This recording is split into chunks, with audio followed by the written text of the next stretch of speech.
Bonsoir à toutes et à tous, ravis de vous retrouver à l'occasion de votre journal. Nous sommes le lundi 19 décembre, voici les titres. Thierry Loirac est le nouveau directeur général de l'IM2S, l'occasion de rappeler avec lui l'importance de la clinique dans le paysage de la Principauté, mais aussi les changements apportés à l'Institut. Vous découvrirez également dans ce journal un reportage sur le Monaco Dance Forum. Les ballets de Monte-Carlo ont repris en effet deux pièces cultes de Jean-Christophe Maillot. Les portes ouvertes de la MAPI font leur retour demain à Monaco. Peut-être le moment pour vous d'acheter vos cadeaux de Noël de dernière minute. Vous découvrirez aussi dans cette édition le concert de Noël qui s'est tenu hier à la cathédrale de Monaco. Notre journaliste José Sacré y était pour vous faire vivre ou revivre le meilleur des chants de Noël. Et puis à la fin de ce journal, nous vous dévoilerons quel a été le moment le plus marquant de cette année 2022 pour notre ministre d'État Pierre Dartout. Mais nous débutons ce journal avec la célébration des 40 ans de présidence du prince Albert II à la Croix-Rouge monégasque. Les festivités ont débuté vendredi avec des ateliers et des animations pour petits et grands. Elles se sont poursuivies ensuite samedi soir avec une belle soirée au chapiteau de Fontvieille. Frédéric Elion et Hugo Comassa y étaient. Reportage. Un anniversaire, ça se fête pour célébrer les 40 ans de présidence du prince Albert II à la tête de la Croix-Rouge monégasque. Une grande soirée était organisée samedi soir au chapiteau de Fontvieille. Toute la grande famille de la Croix-Rouge, membres du conseil d'administration, donateurs, bénévoles, salariés et partenaires s'étaient réunis autour du prince souverain, accompagné de la princesse Charlène, du prince héréditaire Jacques et de la princesse Gabriella. L'occasion de remercier le prince Albert II pour son engagement et toutes ses actions. Il y aurait quand même beaucoup à dire sur 40 ans, mais il a vraiment façonné la Croix-Rouge à son image. C'est vraiment une Croix-Rouge humaniste, bienveillante, et c'est vraiment lui. Là où vraiment son empreinte est là, c'est sur l'international. On s'est ouvert à l'international, on était très peu présents. On a une SHI, on est en bilatéral, on aide la fédération, le CICR, vraiment l'international et l'ouverture aussi aux thématiques environnementales. On se veut être une Croix-Rouge responsable d'un point de vue environnement. Il n'y a pas d'anniversaire sans cadeau. Le prince souverain a notamment reçu une montre, mais surtout 7 photos de ses enfants dans son bureau de la Croix-Rouge monégasque. La clinique médico-chirurgicale orthopédique de Monaco est à la pointe de la technologie avec notamment une grande première historique réalisée il y a quelques semaines au cœur de Monaco. Je vous parle là de la toute première transplantation d'un ligament croisé depuis un donneur vivant. L'IM2S réalise donc des prouesses scientifiques et opère également plusieurs changements en son sein. Pour nous en parler, nous accueillons notre invité Thierry Loirac. Bonsoir à vous. Bonsoir. Alors, vous êtes le nouveau directeur général de l'IM2S. Quel a été votre parcours pour en arriver à cette prise de fonction? J'ai pris mes fonctions effectivement au 1er novembre. Je suis moi-même directeur d'hôpital et j'ai travaillé pendant 13 ans au CHU de Nice. Alors, concernant l'IM2S, aujourd'hui, que représente l'Institut dans l'offre de soins de la Principauté, selon vous? Je voulais dire qu'en arrivant à l'IM2S, eh bien, j'avais découvert une équipe remarquable, des professionnels engagés, des chirurgiens, des médecins de haut niveau. Et aujourd'hui, ce sont à l'IM2S plus de 40 médecins et chirurgiens qui interviennent régulièrement dans l'établissement. Nous avons 120 salariés environ. Nous avons des personnels autant soignants, techniques qu'administratifs. L'IM2S, ce sont plus de 52 000 interventions chirurgicales depuis l'ouverture de l'établissement il y a 17 ans. L'IM2S, ce sont plus de 3 500 interventions chirurgicales par an. Un chiffre qui augmente régulièrement et plus de 3000 interventions qui se font en orthopédie. Nous avons un périmètre d'activité qui est aujourd'hui défini en termes de chirurgie ostéo-articulière et nous travaillons en partenariat bien sûr avec les établissements sanitaires de la Principauté que sont le CHPG et le centre cardio-thoracique. Alors on le comprend à travers vos propos et à travers les chiffres que vous venez de nous donner, c'est un établissement de pointe. Il y a même eu, je crois, une première mondiale récemment avec une greffe réalisée sur un donneur vivant. Est-ce que vous pouvez nous raconter ? Oui, parfaitement. Alors moi, au-delà de la prouesse technique, qui revient aux chirurgiens et au personnel médicaux et soignants des établissements, moi je voudrais souligner le partenariat qui s'est noué à cette occasion entre les professionnels chirurgiens de l'établissement IM2S, dans lequel s'est déroulée cette greffe de tendons sur donneur vivant. C'était une première mondiale. Donc les professionnels de l'IM2S et les professionnels aussi de l'ICR, l'Institut de chirurgie réparatrice de Nice. C'était une belle opération, effectivement. Alors, vous avez également récemment réorganisé les urgences. Alors, pourquoi et pour quels services aux usagers surtout? Bien sûr, cette réorganisation des urgences répondait à un objectif, c'était bien évidemment d'offrir des conditions d'accueil à la population et aux patients améliorées par rapport à ce qu'elles étaient auparavant. Le service de consultation immédiate, c'est comme ça qu'on l'appelle, c'est les urgences traumato, et est situé aujourd'hui au premier étage de l'établissement.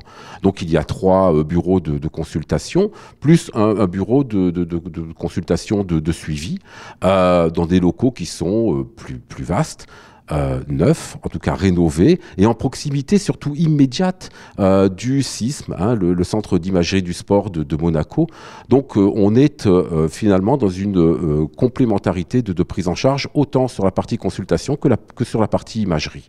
Tout autre chose, mais l'IM2S a également développé un partenariat avec la Roca Team. Alors, en quoi cela consiste? Nous avons un plateau d'exploration fonctionnelle et clinique qui est adapté au suivi des professionnels du sport. Nous avons donc aujourd'hui une cellule médicale de suivi qui donc est chargé non seulement du suivi médical des joueurs, mais aussi et surtout de mettre en place une politique de prévention importante justement pour des sportifs de haut niveau, politique de prévention en adéquation avec les règlements internationaux. Dernière question pour vous, Monsieur Loirac, en tant que nouveau directeur général de l'IM2S, quels sont vos objectifs et vos attentes? Je souhaite avant tout valoriser les carrières au sein de l'Institut, poursuivre le travail qui a été engagé déjà depuis de nombreuses années, car il faut porter une attention soutenue à l'ensemble de nos professionnels. Je crois que l'histoire de l'IM2S nous montre que nous sommes sur un parcours d'excellence, et bien que cette excellence dans la prise en charge médicale et chirurgicale contribue toujours donc au rayonnement de Monaco, de la principauté, à travers notre expertise. Merci beaucoup à vous, Thierry Loirac, d'avoir été avec nous sur Monaco Info pour nous parler de votre prise de fonction comme directeur général de l'IM2S. Je vous remercie. Nous ouvrons une page de sport à présent avec la Roca Team qui s'est inclinée face au Portel. Après un début de match plutôt délicat, la Roca Team est revenue petit à petit au score. Elle est même repassée devant au cœur du 3e quart-temps. Mais ça n'a malheureusement pas suffi pour empocher un 12e succès en 14 journées de Betclic Elite. Score final 89-81. La troupe de Sacha Obradovic a désormais quelques jours pour souffler un peu avant de se rendre à Milan ce vendredi 23 décembre. On continue à parler de basket avec un résultat positif puisque pour la 13e journée d'Espoir Elite, Monaco a retrouvé le chemin de la victoire face également au Portel en s'imposant 87-73. Concernant le basket féminin, le MBA a confirmé à domicile contre le club de Champagne Basket Féminin. Les Monégasques n'ont en effet rien lâché et s'imposent sur le fil 82-80.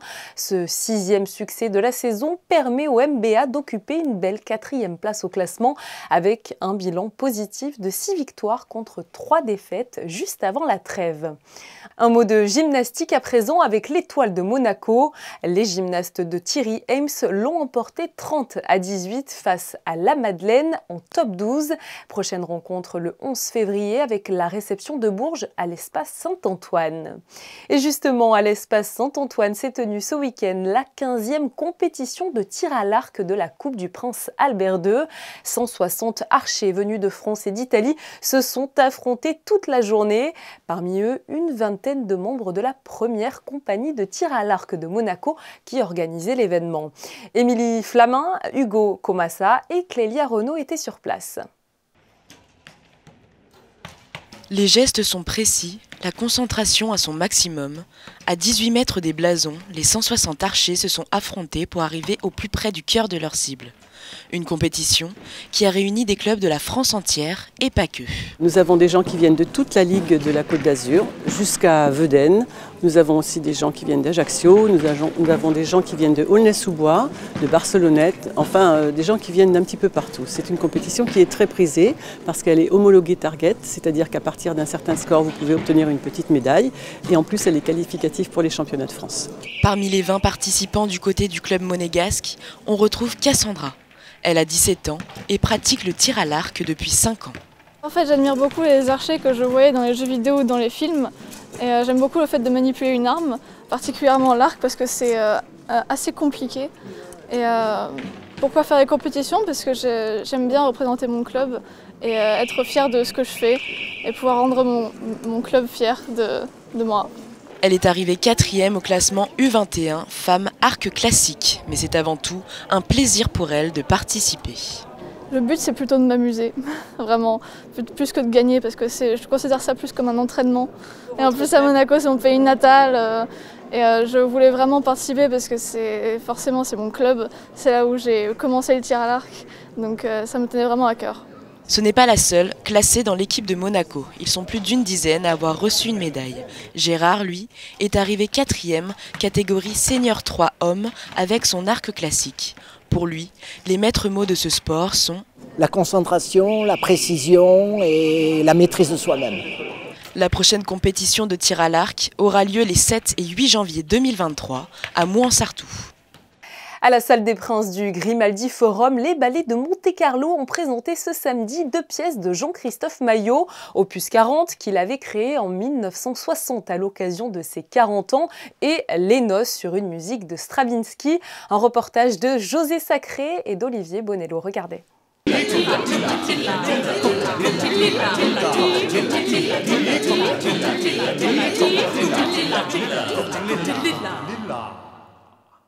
En prélude à la rétrospective du célèbre peintre Georges Condo, qui aura lieu en 2023 au Musée national, Jean-Christophe Maillot a choisi de reprendre son ballet Opus 40, scénographie et costume de Georges Condo, un ballet créé en 2000 sur une musique de Meredith Montt. C'est une pièce fraîche qui fait du bien, qui est un instant posé, un peu pas une méditation, mais quelque chose qui nous permet de regarder avec tendresse quelque chose qui est peut-être passé derrière nous, mais dont on a toujours le goût à l'intérieur de soi.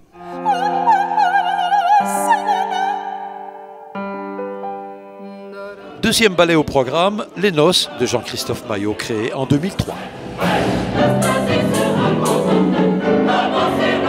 Les Noces, c'était vraiment... d'abord, on va fêter le centenaire de l'entrée au répertoire des ballets russes en 23 de la création des Noces, à l'époque de Diaghilev. Donc il y a un petit clin d'œil, je dirais, à l'histoire toujours de Monte-Carlo, et Dieu sait si elle est riche. Et puis l'envie de complètement le retravailler chorégraphiquement, scénographiquement. Je l'avais fait à un moment un peu particulier, c'était une pièce très sombre, et là c'est une pièce qui devient, à mes yeux en tout cas, beaucoup plus lumineuse, évidemment avec une toute nouvelle génération de danseurs, et puis cette fantastique partition de Stravinsky, ardue, pas simple à écouter, qui est une pièce très dense, très compliquée, mais très intéressante au niveau de sa structure. Prochain spectacle des ballets de Monte-Carlo, Faust de Jean-Christophe Maillot, à partir du 27 décembre au Grimaldi Forum.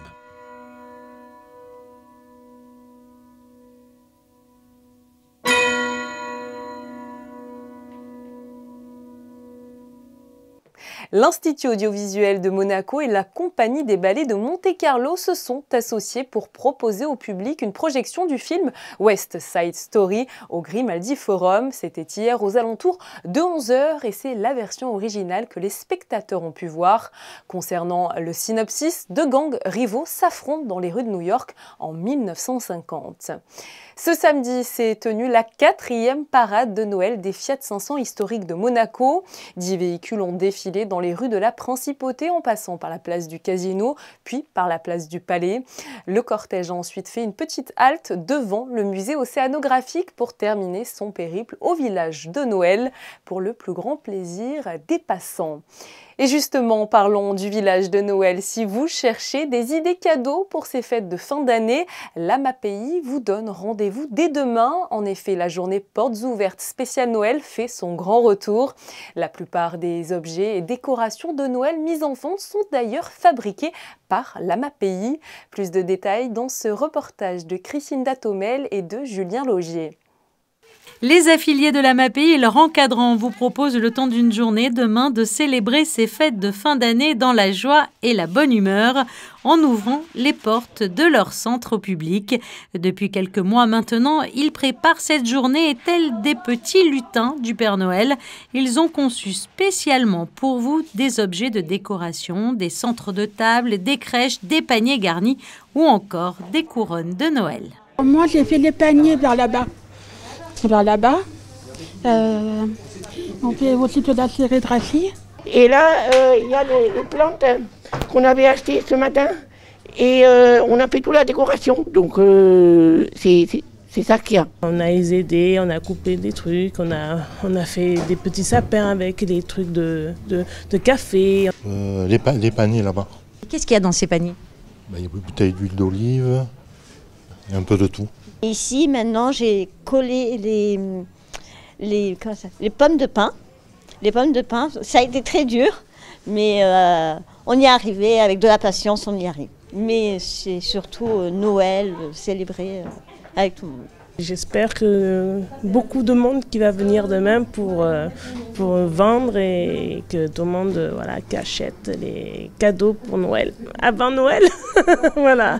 Il y en aura donc pour tous les goûts et pour toutes les bourses, l'occasion de faire plaisir ou de vous faire plaisir sans vous ruiner en achetant ces objets faits main avec amour. Le centre de l'AMAPI vous ouvrira ses portes donc demain de 9h à 17h à Fontvieille et vous attend avec impatience. Venez nombreux. L'esprit de Noël régnait sans aucun doute hier soir à la cathédrale de Monaco. Le traditionnel concert proposé par la maîtrise de la cathédrale, par les petits chanteurs et par l'OPMC a réuni de nombreux spectateurs. Un public qui a répondu présent bien que la finale de la Coupe du Monde entre la France et l'Argentine se soit tenue au même moment. José Sacré y a assisté. Regardez.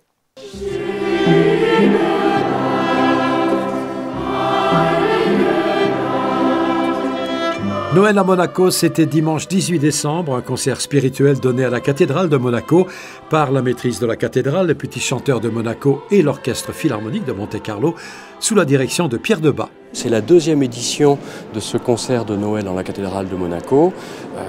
Tout s'était très bien passé l'an dernier, alors on a décidé avec l'orchestre philharmonique de renouveler l'expérience avec un programme Bach, Mozart et puis quelques chants de Noël traditionnels absolument. Au programme 2 pièces d'orgue interprétées par Olivier Vernet, des chants traditionnels de Noël comme Stille Nacht, Les anges dans les campagnes et religieux Adeste Fideles dans des arrangements de Peter Schutz. Peter Schutz qui a dirigé les parties orchestrales du concert. Évidemment, ça c'est toujours un grand défi de diriger son propre orchestre et je fais ça toujours avec un très grand plaisir et j'espère que ça va donner un beau résultat aujourd'hui.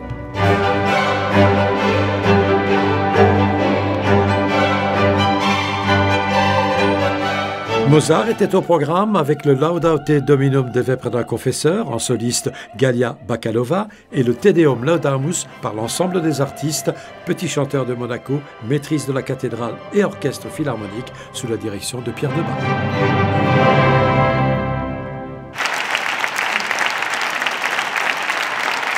Avant de refermer ce journal, un point sur vos prévisions météo avec Frédéric Hélion.